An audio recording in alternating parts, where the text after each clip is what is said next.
buenos días, Blitchwork and Albion's Adventures. Today we're playing Anna. And we're getting really close. We are in the goddess's temple outside. And I'm reading this book to you guys. Alright. Then the sound and chisel stopped. But not the work. Putting his ear next to the wooden door, the doctor could hear the stranger talk in his language as he smoothed the marble. His tone of voice was gentle, and it sounded as if he were talking to a book of one. The doctor passed every night to check, and left flasks of water near the door. When he saw that for a second time they had been left untouched, he called a pair of woodcutters with him.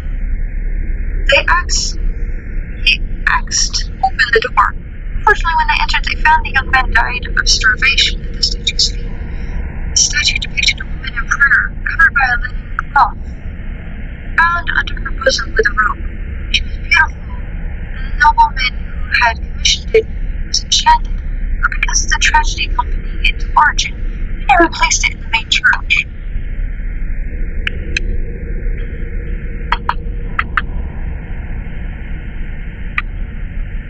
Discouraged young sculptor. They say he met at last in the woods and was spellbound by her. He tried to recreate her likeness, and convinced it was Anna herself. Oh, hi, Eyeball.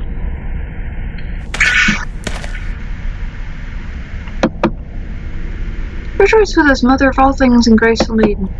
Show us your face, comfort us in our path, honored by the name always. Maybe the single prayer isn't enough.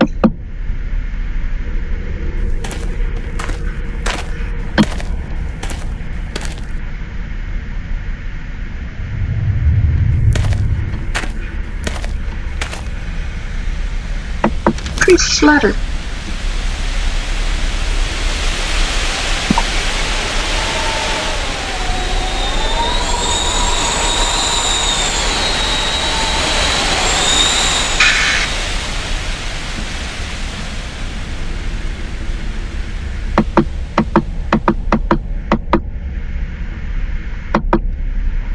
Your Reverend Excellence, I seize the opportunity once again to offer you my gratitude and joy for the arrangement which is imminent.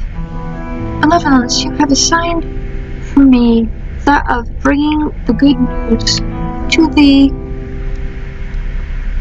harem? To the something and beautiful mountains coming. Unfortunately, I can't read your writing. To Ken Joyce Matters, the intent of my letter is to inform you of strange happenings which have occurred within the walls of the church in my charge, all connected to the presence within one of the lateral altars of excellency made marble statue depicting Saint Mary Magdalene in prayer. First of all, as soon as I set it in this prior, I was informed of the arduous execution of the work which ended with the sculptor's death.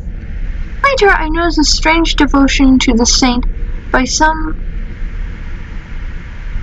prior youths, all of them male. In fact, besides the usual lighting of candles and flower offerings, they placed on the altar gifts worthy of a pagan goddess, such as milk, honey, and small flat bread, with the drawing of an ear of wheat. But the legends and popular nativity did not shock me until I had associated in the break of an engagement because of the statue. A young shepherd who was going to wed the light every sacrament came to me asking which steps he had to take to be able to unite with his promised one. And as soon as he took the first glimpse of the statue, he was overcome by such amorous devotion towards that he stopped visiting his promised bride. The young man's folly brought an brought to a fiery fight with his promised one at the end of one day he tried to forcefully take back his engagement gift, a bonnet embroidered in gold filigree as usually worn in these mountains, in order to give it to the statue. This disagreeable fight took place in the church, a few steps removed from the altar of discord, and it was my task to separate the two and try to conciliate them again. Nothing succeeded in softening the boy's heart. They kept initiating that his promised one was not worthy of his heart, which was now fully devoted to the saint of whom, moreover, he incorrectly named. His passion for the statue grew to the point that he spent his days praying in front of her so much that I had to shoo him away, and one night I was disturbed from my bed hearing a strange noise coming from the church, where I found him embracing the statue as he wept. I remained hidden in the shadows to observe his movements, trying to find the right words to help him return to himself. However, I fell asleep, and when I awoke the next morning, he was no longer near the statue. Sometime afterwards, some woodcutters told me that they had seen him walk away into the woods. As of today, it has been 2 weeks since anyone has heard from him, and with the cold of these past nights, no one believes he will be found alive, if he has truly been hiding in the woods. It is therefore with my heart full of sorrow that I return to your excellence for counsel.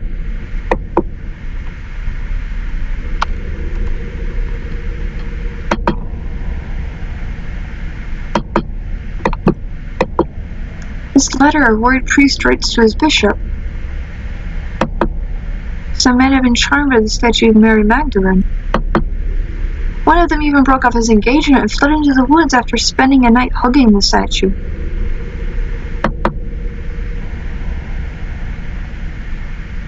Tree. I can't take my eyes off that eye. Just did.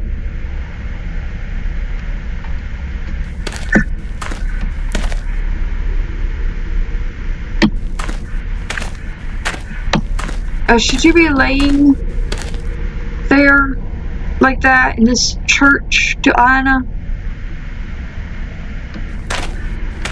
Alright, I think I need to go back out. One last look at the eyeball.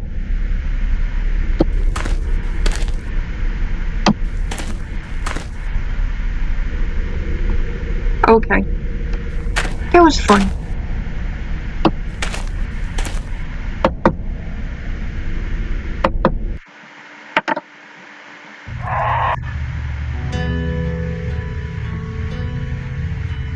Alright, what do I do with that information? Oh, she's back! Hello, Stanley.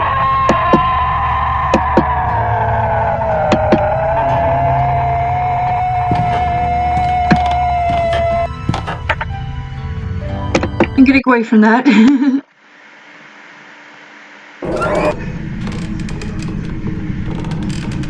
Alright.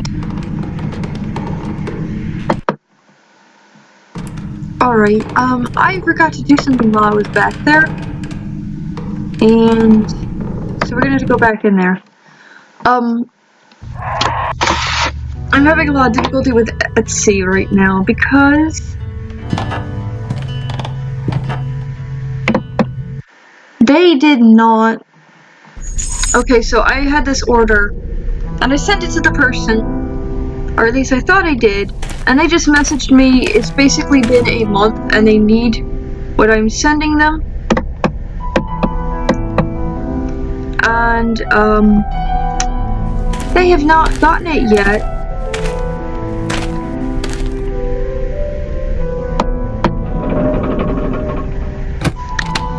It's too late, but I still need to send them something because I mean, you know,